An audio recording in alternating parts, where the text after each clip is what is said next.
To see you all again. It's been a while since I've been online with you, and I'm really delighted that this morning here in Boston and this evening wherever you are, or we're going to be welcoming Dr. Mohan Subramaniam, who is a professor of strategy and digital transformation at IMD. The IMD in Lausanne is one of the premier exec ed schools in the world. And I'm quite jealous of Mohan having moved from Boston to Switzerland, even though it's an expensive place. We were just chatting before the session began, and he's delighted to be there. So we're going to hear from Mohan because his current research is focusing on digital transformation and incumbent industrial firms. We're going to learn what these incumbent industrial firms are, but it's about how new sources of competitive advantage can be achieved in the digital age. His work articulates how traditional firms, long accustomed to competing within familiar industry structures, find new sources of value and growth within emerging digital ecosystems. So we're going to hear a lot about ecosystems. We're going to hear a lot about the digital world. I first learned about Mohan's work when I was at Harvard Business Review. He did a number of articles for us there, and then moved over to MIT across the river. And his book, which is coming out, The Future of Competitive Strategy, Unleashing the Power of Data and Digital Ecosystems, has just been published by MIT, and we'll be talking a little bit more about that. Mohan spent 22 years at Boston College. He has worked at IMD now as a leader in executive education, and I'm going to let him take over right now, and I hope you'll enjoy his presentation. Mohan, please. Thank you so much, Will, for that very exceptionally warm introduction. And I'm just trying to get this screen going here. There we go. You can see the screen. You can see the presentation screen, right? Thank you so much. That's great. And yeah, I mean, it's so lovely to be connected to Boston again in some ways. You know, I'm just moved to Lausanne, but of course, Boston is very, very close to our hearts. Spent some very beautiful years of our life there. So if I, to kind of add to what Bill just mentioned about my background, I am at IMD now. And what I meant by incumbent firms is this, that a lot of writings around digital strategy has been focused on, you know, what companies like Amazon and Facebook and Uber and these companies have done. And they've done miraculous things. And there was a lot of value in learning about what they did. My focus is on what I call legacy firms, or firms that have been around. They've been around in the industrial era. And my focus is on what can they do, right, in this new digital world. And that's what I meant in some ways with incumbents. That is, companies who have been around for some time and the digital world is kind of new to them. And what should they be doing? And as you'll see in the presentation, you'll see a lot more elaboration around that theme. So that is my work, and that is the book that Bill mentioned. It is out now. What I'm going to talk about today is essentially give you a flavor of some of the key frameworks and ideas and concepts of that book. Okay, so before we talk about the future of competitive strategy, I would like to kind of revisit some of the traditional assumptions of competitive strategy with which kind of we have lived for the last, I would say, 40 years, ever since Michael Porter's, you know, famous book came out around 1979, 1980. And there are three primary assumptions. One is that firms generate revenues from their products. Sounds intuitive, right? Products meaning physical products like bicycles or tractors or whatever, or services like insurance policies or banking services, whatever they are. Revenue comes from selling them, okay? Second, value chains, very important concept, which is a whole host of activities that start right from raw materials or input all the way up to the output of products and services, and how you organize them help in positioning products in their markets. Okay, very big deal. And finally, which is I think one of Porter's most brilliant contributions, is to talk about industry structure or the characteristics of an industry, which can actually amplify the value of a product and its positioning, or actually even diminishes its value depending on how attractive industry structure is. And so much of traditional competitive strategy has been about what products, what markets, how do you organize value chains, how do you differentiate yourself in your positioning, and how do you marshal the forces in the industry to drive competitive advantage. This is what we have been thinking about for the last 40 years, okay? But things are changing. And the best evidence comes from looking at the Amazons and Googles and their ilk that have generated enormous value over the last 20 years, and today have displaced these old legacy firms like Exxon or GM or Boeing from being the most valuable companies in the world. And what is interesting is that they do not follow the same old principles that we have grown up with in the industrial era. For them, it is about data. That is, they make their money not by selling products per se, they make their money from data, and not necessarily, and not surprisingly, that is what has become, so the data is the new gold, data is the new oil, or whatever phrases that you see, is because of the value that they have managed to get through data. And they have used data in very different ways. And the second is that they do not use industry structures and industry characteristics to amplify the value of their data. They do it in their own digital ecosystems, and we'll talk a lot about them. Now, we understand digital ecosystems from an Uber's point of view or an Airbnb point of view as networks in which you have drivers and riders and renters and owners. That's kind of intuitive to us. But what does it mean for a legacy firm? What does it mean for a Hilti? What does it mean for a Caterpillar? What does it mean for a Ford? Those are the kind of things that are still kind of new and evolving. And so what I believe the future of competitive strategy is a shift of emphasis from products to data. Data, looking at data in a new way, which is what I'm going to talk about a little today, and recognizing the importance of digital ecosystems for you, for legacy firms, and see how they can amplify the value of data and not just focus on industry structure, right? So there are three inputs for this new kind of strategic thinking that I'm going to walk through. Input number one is what is different about data, okay? So input number two is how do you envision digital ecosystems for a whole host of traditional legacy firm, incumbent firms? What does it mean for them? And third, what does all this mean in terms of a new perspective for competitive strategy? And that's what my book lays out in through a variety of examples and a lot of frameworks.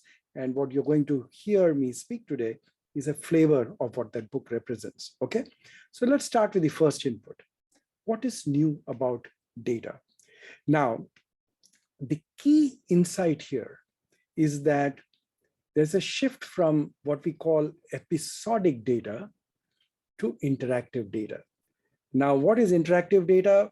You know this from the Amazons of the world and Facebooks of the world. They get a continuous stream of data as you interact with their digital platforms. Whereas most legacy firms, what do you have? You have episodic data, discrete events. You go to a Barnes & Noble, they get data only when you actually buy a book. Till then, you're walking around the store, browsing, they don't get anything from you. Amazon, from the moment you are on their platform, even if you don't buy anything from them, they are getting a stream of data. Now, the point is that with modern technologies like sensors and IoT and so on and so forth, you can also, legacy firms can also get interactive data. But that would mean that you are trying to get into new business. It requires new business models. So many of the industrial incumbents, they may be familiar. They all know about Amazon. They all know about Uber. But how do they leverage it into their own business models is a completely different deal. And I'll talk a little bit about that, okay? So to understand that, let's walk through an example, okay? Here's an inhaler. Many of you may be actually patients of asthma or at least know somebody who has asthma. Disclaimer here, my wife is a physician or was at the Harvard Medical School's Children's Hospital as a pulmonologist. So I got a lot of insight from her about asthma and so on and so forth, because that's what she used to treat. But an inhaler is a common treatment to manage asthma. There's no cure, but you can manage asthma.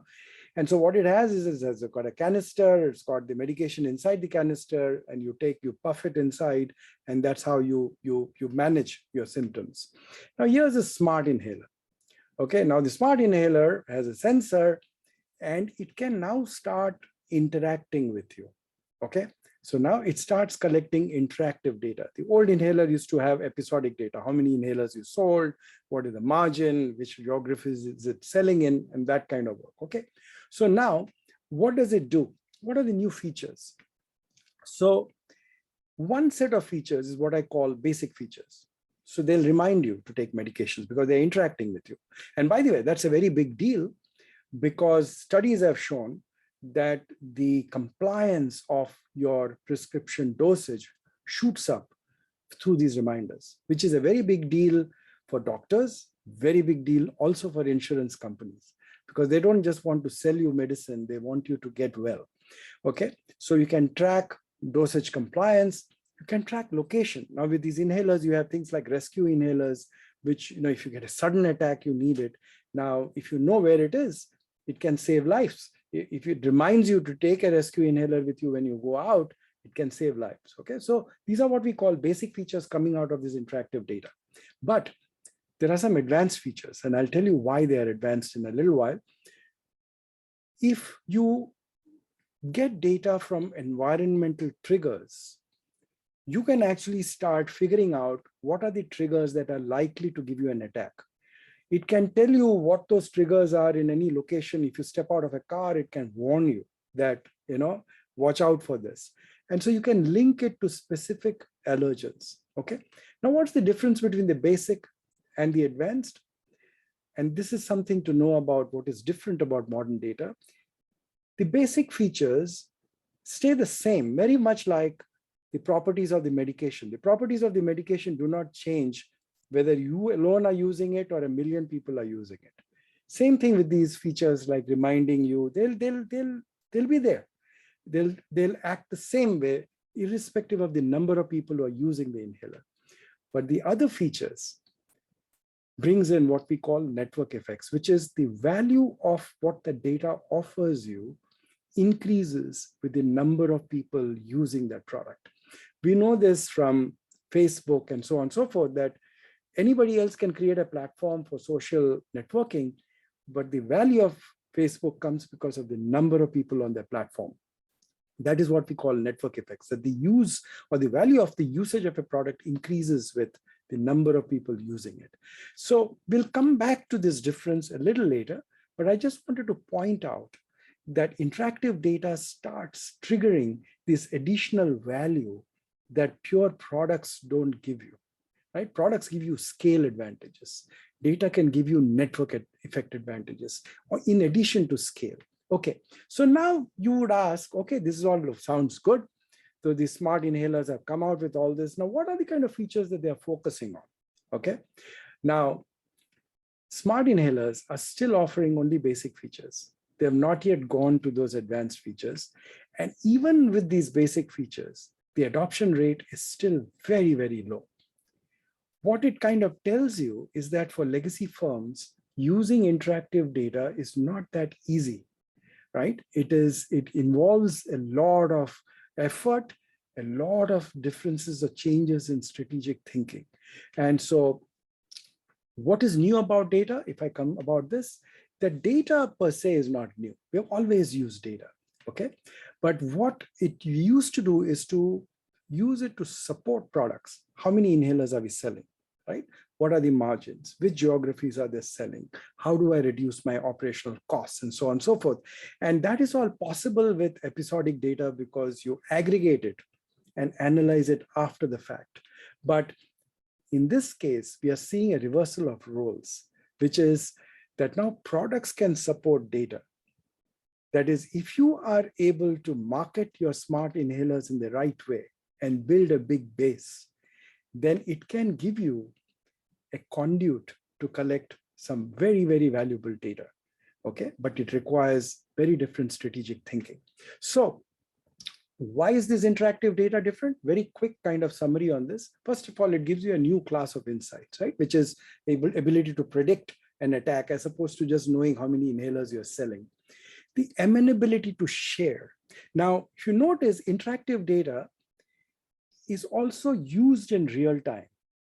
Okay, so you buy a book from Barnes and Noble, if they get that data, the moment you purchase the book, it is real-time data, but you never use it in real time.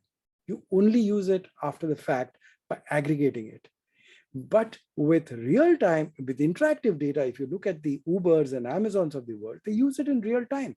While you're browsing in Amazon, they will share it with app developers, or they will share it with other contributors who can tell you, hey, you're looking at this book, there are these reviews, there are these other authors who have written this. All kinds of things are happening as you're interacting with their platform, which is true here too, which is that this data about your location, for example, with an inhaler, can be shared with external entities who can tell you you're walking into a place where there's so much pollen, or there's mold, or there's all kinds of things. And so you start getting a very different set of what we call digital experiences, right? And the sharing and the amenability of sharing is what we will get into when we start talking about digital ecosystems and what is new about digital ecosystems for legacy firms. So that's why interactive data is different. And so what are the implications? Now there are new sources of value, new business models. Let's take insurance, right? Insurance has always been about data, episodic data, which is they operate through aggregates and averages. They know what your risk is based on aggregating data from millions of people like you, okay? But with interactive data, it doesn't have to have millions of people. They can start doing things. So take the example of home insurance, say with pipes, and don't have so many fond memories of Boston in winter, wherein if the temperatures went below 20 degrees Fahrenheit, you always worried whether your pipes would freeze. But in the old days, I mean, the old insurance model, it would be, okay, if your pipes burst, we will compensate you. Here, you can predict, you can stop things from happening. So the models are changing. That is, rather than compensating a loss, can you prevent losses? And also connect with people who can immediately come and repair whatever damage has been happening. So you are not only just preventing losses, but you're also helping in the services of actually repairing losses. So a big shift in how you think about data and how you think about business models, okay? Second input that we come to is digital ecosystems. Now, what are digital ecosystems? Fundamentally, they are networks of data generators and recipients. And like I said, it's very evident with digital platforms because their business models were kind of, it was a natural extension for them to get into digital ecosystems. You think of Uber, you think of drivers, you think of riders, you think of traffic data, you think of airplane reservations, you think of restaurant reservations. You can think of a variety of different generators and recipients of data that all come together, and you're sharing data in real time to create all these experiences. Now, it's also very evident with the Ubers of the world that the more participants you have, the more data that you share, the more powerful your platforms. So all that is very evident, right? Which is the point that it's not industry structure that is amplifying the value of products. It is about digital ecosystems amplifying the value of data. So the question is, how about industry, again, the word incumbents, companies that have been around using industrial era models. Now, one way to think about it is to look at industries also as networks. And I'm taking the example of Ford, wherein you are familiar with this model, at least the left-hand side of the model, which we understand as a value chain, where you start with suppliers and all kinds of manufacturing plants and R&D and marketing and dealers and all the way till Ford basically sells a product. Okay, that's the value chain. Now, that is this is the value chain foundation. Okay, and that is part of how Ford sees itself competing in its industry. Then after the car is sold, there are some other entities which are typically not in the mindset of most industrial era firms. We call them complements. That is, cars need roads. Without roads, cars are useless. They need gas stations or petrol stations, whichever country you are in right now, right? And you need a whole bunch of ancillary support. If your tire has a flat or if there is a breakdown on the road, somebody has to fix it, repair it. We know complements for a whole host of products. If you get a light bulb, you need sockets, wiring, and electricity. But typically, a light bulb company doesn't worry about those. They leave it to you, customer, to go and get those complements on your own. Okay. Now, what we will do is to see what happens if you convert this network into a digital network. Okay. And let's start at the very beginning when Ford began. Okay. 1920s, I believe, is when Ford started. There were no computers. There was no idea about digital or data as we know it today, but they still had a functioning value chain. They still had all these things. We call it the raw value chain, right? Second, now, 1970s, I'm so sorry that somebody is calling me, but it's okay. Don't worry about that. I should have shut off my phone. I'm very sorry. 1970s is when IT systems started coming in, okay? And when they started, and a lot of you in the IT arena would be familiar with this, they started in very clunky ways. They were siloed. One system for your warehouses, one system for your manufacturing, one system for your dealers, and the systems would talk to one another and so on and so forth. But over the years, we have seen a lot of advances. And what it has done essentially is to automate a lot of workflows and build a tremendous boost in operational efficiencies. And in the modern day world, we are all familiar with cloud-based services, we have ERP systems, where a lot of that clunkiness has gone, and we have tried to make things far more fluid, where any Ford manager in Brazil could have a complete picture of what's happening for its manufactured products anywhere, any part of the world. All those things are possible, okay?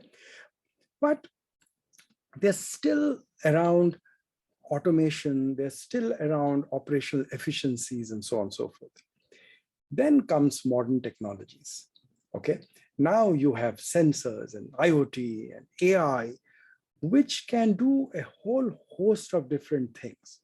First of all, it can definitely improve operational efficiencies. So you have all these lights out factories where machines can talk to one another, take decisions on their own, wherein you don't require any human intervention for weeks. And that's why they call it lights out factories, where the factories are basically running autonomously.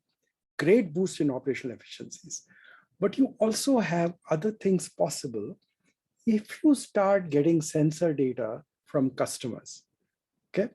One is that you can get data from customers. So Caterpillar does this, for example.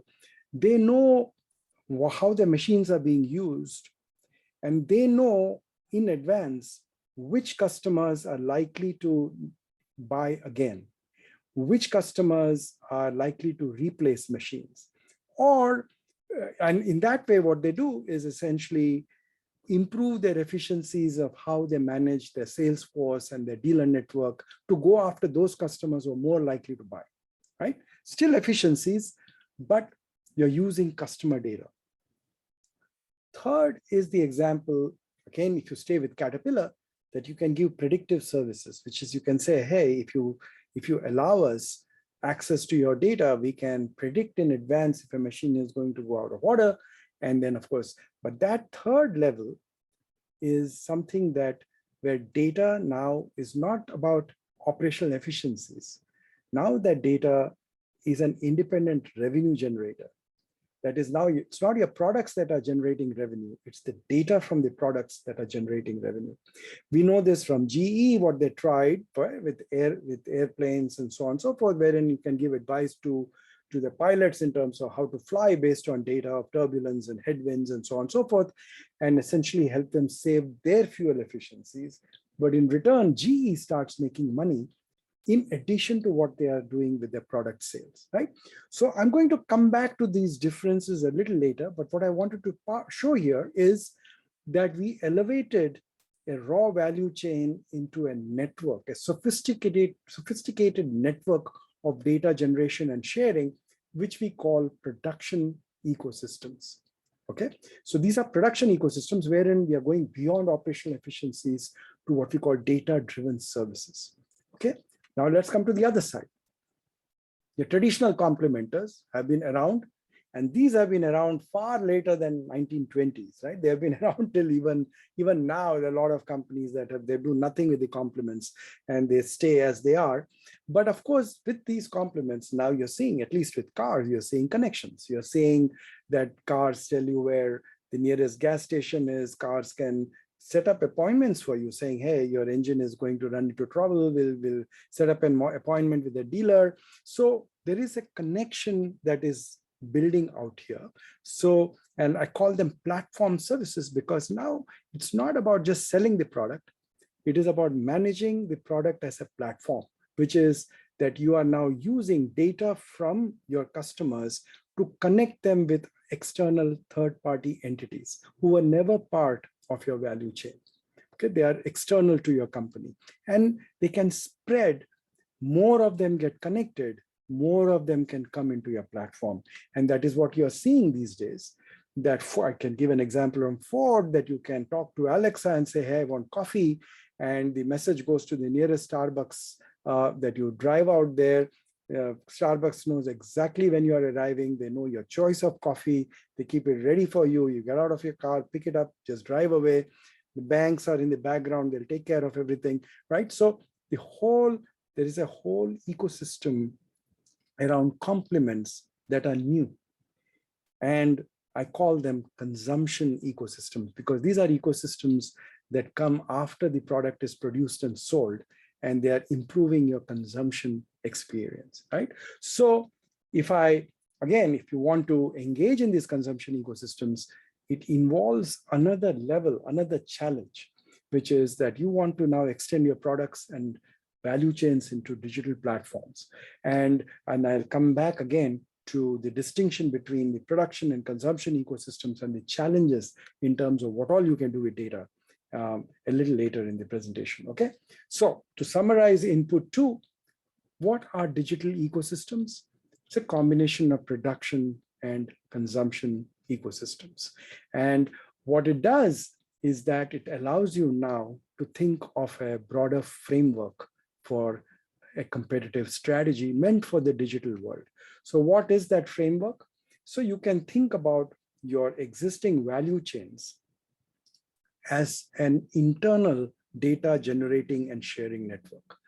Here, you may do it with data purely from your assets, like the example of lights out factories, where all the data, sensor data is coming just from your machines and robots, or in banks, it could be a whole bunch of AI that is helping you essentially manage loan processing or so on. So it's all coming from within and you're managing it within. Or it could come from your customers, and then you get different kinds of value from data. But this is all internal production ecosystems, or it could be outside the scope of your value chain through complementers, which we call consumption ecosystems, wherein now you're getting into a platform-based approach. Now, what you have for legacy firms is a framework wherein you can choose where you want to be in this spectrum. So just like in the old world, where we used to say you have a product, you have a market, you can decide what exactly do you want to do. You don't have, everybody doesn't have to do the same thing, but you can determine. But now you have some ways to think about, if you do not do this and if your competitor does this, what happens, right? Or what is the value of moving first? All those things start taking a different meaning with this framework. And this is where I would talk about this spectrum, is what I call the 4 tiers of digital transformation. So the first tier is when you get interactive data, but purely from assets. Second is interactive data from customers, but you're using it only for operational efficiencies. Third is when you're using data from, and you're using production ecosystems, but you're using customer data for new data-driven services. And the fourth is when you start extending your value chains into digital platforms and creating value from consumption ecosystems. So what you have here is a framework for competitive strategy, which asks you, that where should I be? How should I position myself here? So a variety of different questions, which my book will get into a lot of detail in terms of trying to understand what you should be doing, right? And another way of looking at it is to think about where do you want to operate in a spectrum wherein you're starting from your digital foundations and pushing yourself in either direction. You can push yourself into production ecosystems, push yourself into consumption ecosystems. Either way, you have a frontier, which is kind of also controlled by who you're competing with. And my book talks about digital competitors. We think of competitors as those who sell similar products. So Colgate or P&G or Unilever, they sell similar products. That's why they're competitors. Digital competitors are those who compete with similar data. So if I'm a light bulb company and I want to get into security because I've got motion data, you're competing with Alexa, or you're competing with camera companies, you're competing with all kinds of companies, right? So the whole spectrum becomes very different. So these are the kind of things that you'll get details of in the book. I would like to kind of wrap things up with the 6 or 7 slides now to tell you what a legacy firm loses out by following or sticking to its old assumptions of products and value chains and industry structure. I call it digital myopia. I don't know how many of you are familiar. When I started my MBA program many years back, I don't want to mention how many years back, but it was. Many of you are from India. I was at IIM Bangalore years back. Now, in my marketing class, we had an article from a Harvard professor called Ted Levitt. He had an article called Marketing Myopia. Breakthrough article, 60 years back.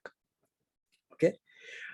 What he said was that companies get into marketing myopia because they get so focused on what their existing products are offering that they lose sight of what the customers really want. He gives an example of, buggy whip companies saying that they were so focused on making buggy whips that they forgot that, horse carriages have stopped and there are new means of transportation. And so his view of thinking was that you start expanding your view from products, trying to think of what business are you in, okay? And that business you are in got translated into what industry are you in.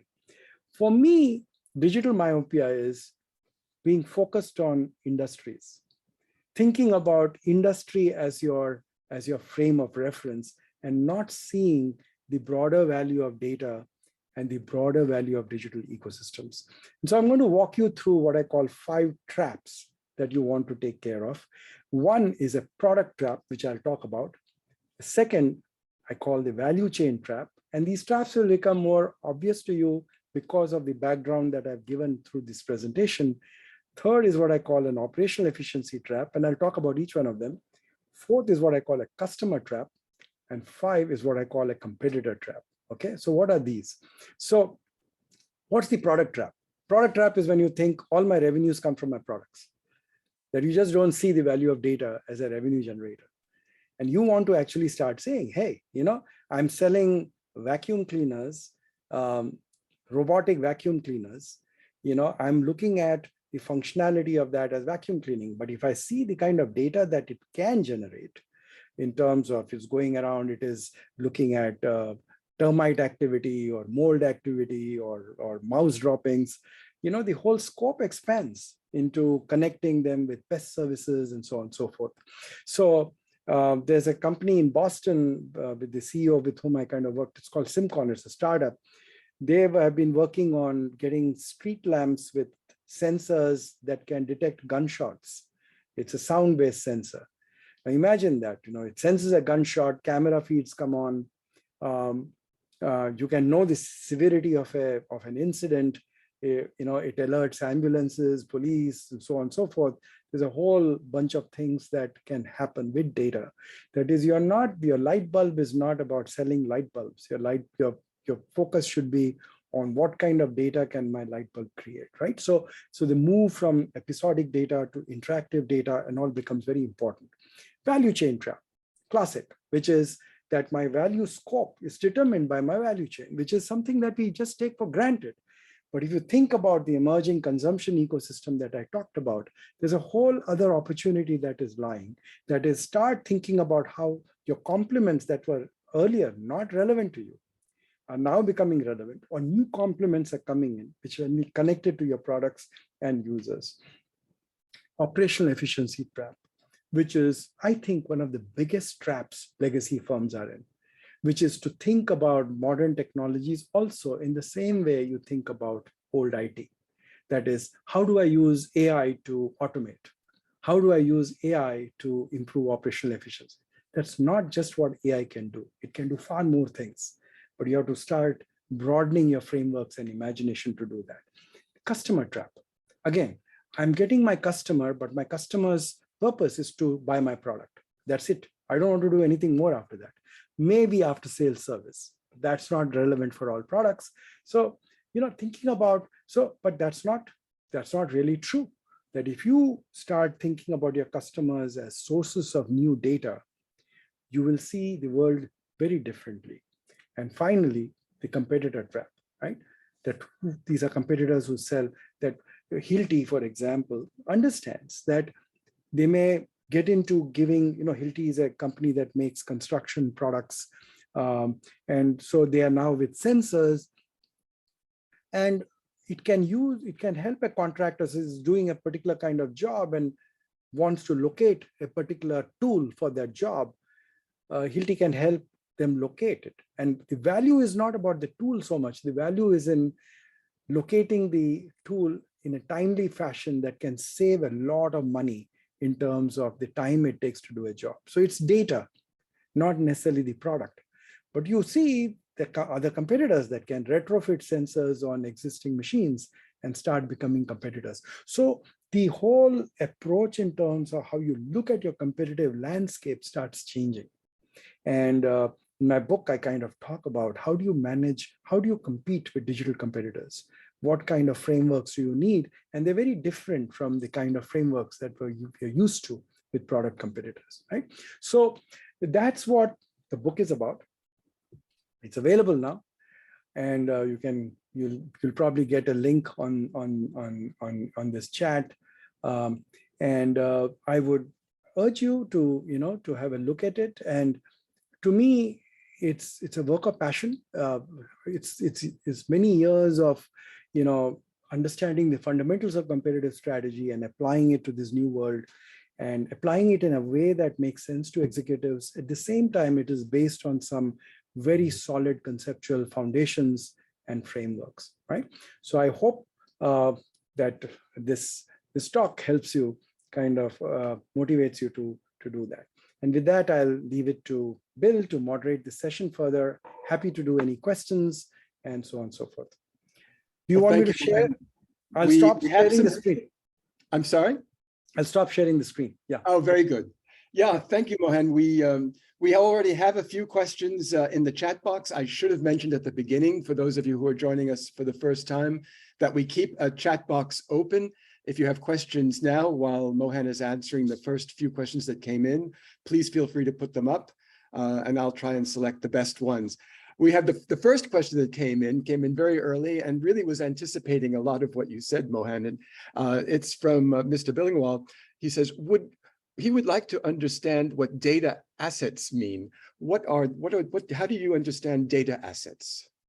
So, the beauty of the English language is that different words mean different things, maybe the same word, right? It means different things.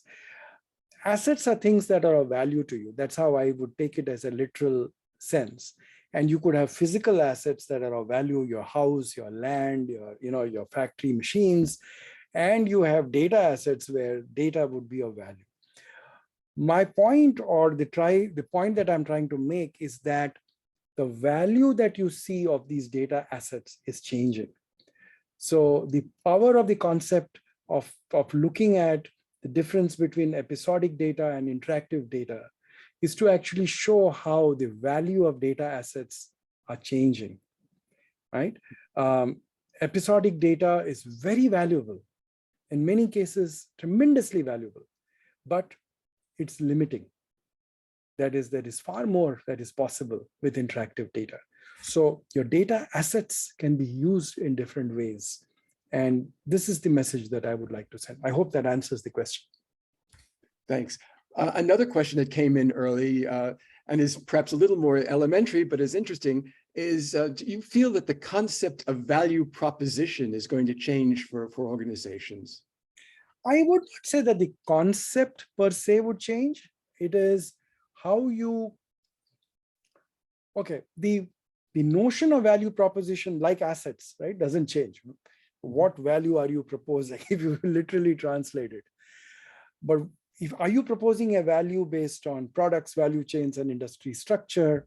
Or are you proposing a value based on data and digital ecosystems? That's the change, right? And that's a very deep change, which is that if you get stuck with the old ways of thinking about what values are you proposing, you run the risk of becoming irrelevant. So that is what you want to, and again, the title of my book is put as the future for a reason. That is, this future is already shown. I mean, if you look at these digital platforms, for them, these concepts are not new. But for a vast majority of industrial firms, they can appreciate these concepts if they think about what Amazon does. But it's very hard for them to think about value propositions in this way when it comes to their own business. Mm-hmm. Right? That's what the future is for them. So we have a question that is related to that. Can you specify any companies or organizations that might benefit particularly from this? It's a whole host of companies. So let me take, say, telecom, right? I'm not just talking about product companies. Think about what is happening with 5G, right? Wherein the ability to share data in real time with the speed and what you call latencies, and with very low latencies, very low lag times and all, is huge. And if you think of the old mindset, and I'm not saying that these telecom companies they are already thinking about different ways, but historically they've been focusing on their production ecosystems, which is, how do I sell more data connectivity? And moving from 2G to 3G to 4G, what am I doing? I'm selling more data, I'm giving more data connectivity, and I'm making more money. It's like Ford saying that I've got better ways to sell a car, I'm selling better cars, and I'm kind of limiting myself there. But with 5G, the power comes because of the connectivity that is possible.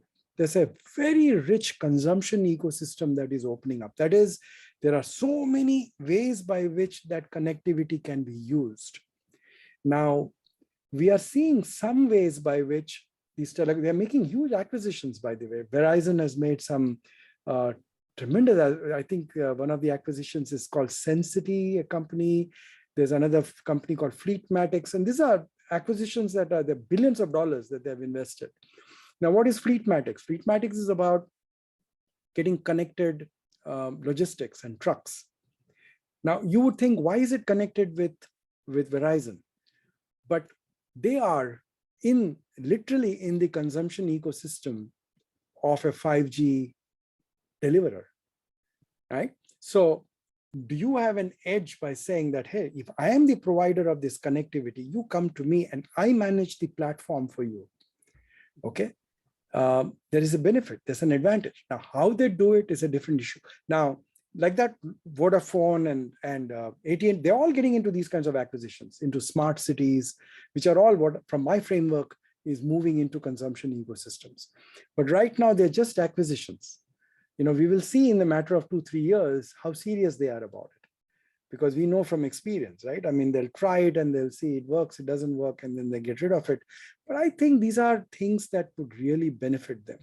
So the idea of looking at complements and trying to see what is possible with connections and what new services you can give and what new revenue streams you can generate. Because the risk is this, that we have seen 2G, 3G, 4G, they've all got commoditized, right? You don't want 5G to get commoditized. And the way you want to do it is to develop stickiness by saying that it's not just data connectivity that I'm giving, but I'm the leader in smart city platforms. And then people get stuck to your data connectivity option. So we have a related question from Harakumar, who asks, is there any framework available right now to assess the current status of an organization in terms of which tier of data they're at? Absolutely. Now, the point is the 4-tier framework is a big starting point. And what it means for your company has to be customized. So, this is how I put my consultant hat on, right? Which is saying, what they were two most famous, what is that? The two most famous words of consultants. I don't know if people already know. It depends, right? It depends. Now, it depends is the source of a lot of revenue. I'm just kidding. But what I'm saying is the question is a very relevant one, which is that the 4-tier framework of digital transformation is a very useful one to start looking at where you are. You can have a whole bunch of questions you can ask, saying how much of my data is episodic versus interactive? Where is it coming from? What am I actually using that data for? Is there any revenue generating possibilities from my data? So on and so forth. And you will know where you are. And Caterpillar is a great example where, I have a mini case that I've written. I call it the tale of two CEOs, right? So they had one CEO who came in and tremendous amount of, digital initiatives in terms of putting sensors and telematics and things, and envisioning a whole bunch of, data-driven services, essentially moving into tier 3, and even trying to move into tier 4 through, partnerships with a company called Trimble, which gets into trying to connect other fabricators and other machines and try to coordinate construction work. So that was the spectrum. The second CEO realized that Caterpillar, for now at least, is better off using data for operational efficiencies, in the sense that they're still getting into a lot of telematics and a lot of connected machines, but they're using it more for saying, where should I send my next salespeople or the dealers? Which machines would need service faster than the other, right? So that is tier 2. So it depends on a lot of contingencies. And it's one thing for me from here to kind of say, hey, tier 4 and all that, but are your customers ready? Is your business ready for that? What is the timing for that? All those kinds of things become very important in considering a very pragmatic, practical, and actually a winning strategy. So all firms need not be in all 4 tiers. Okay, it depends, as I said, right? It depends on where you are, where your customers are, where your competitors are, and so on and so forth. I hope that answers your question in some ways, right? We're getting a lot of very, very positive responses to your clarification. So that's wonderful. We have one last question. So kind of a mysterious one to me. It says, is accumulation of data the new revenue in kind for legacy customers? I would say accumulation is maybe not. Companies have long, it's not. Accumulating data has been our passion, right? Most people would know that big data and all that has been around. What do you do with big data is the question, right? We have a passion for accumulating data, storing it, and not sharing it.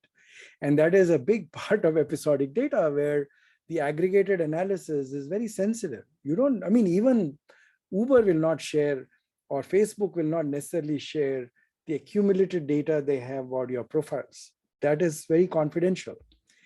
What is important about the new data is that the real-time component, because its value is transient, right? To give a quick example, say, my daughter, young girl, she's waiting for an Uber ride in a dangerous or unsafe neighborhood late at night. So when she asks for that Uber knows, young girl, this is not a very safe neighborhood. It's 11:30 at night. So what does it do? In real time, it shares this data, say, with some app developer. And my daughter says, my wife, 2, 3 other friends are part of this. So they start sending text messages saying, hey, your daughter is waiting for a ride. The ride has come. She's in the ride. Now she's arrived. It becomes a safety feature. Now you realize that the value of that is because it's in real time. There is no point in telling me 2 months later saying, hey, your daughter took a ride by Uber and she was safe. So there is a value to real time, and you can share it because that value is transient. The value disappears. So if I'm Caterpillar and my machine has just finished digging, I could accumulate that data over a period of time and understand productivity and how well my machine is doing, and I'll never share that data.